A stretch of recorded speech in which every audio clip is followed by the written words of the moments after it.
AMD vient d'annoncer ses toutes nouvelles cartes graphiques alors qu'NVIDIA est en pleine tourmente. Le récap en 1 minute 30, c'est parti. Je t'expliquais la semaine dernière qu'NVIDIA est actuellement dans la tourmente, avec des problèmes majeurs sur ses dernières cartes graphiques. Je te dirai en fin de vidéo comment vérifier si tu es concerné.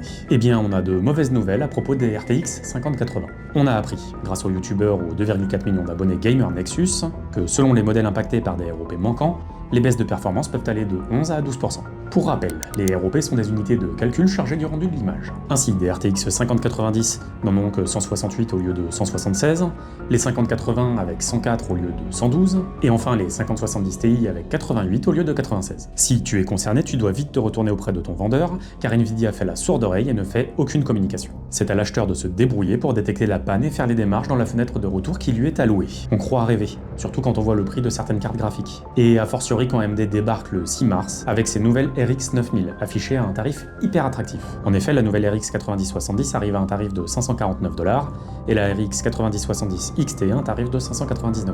Ces nouveaux GPU à l'architecture RDNA 4 apportent également le FSR 4. Pour rappel, cette technologie est l'équivalent du DLSS mais côté AMD.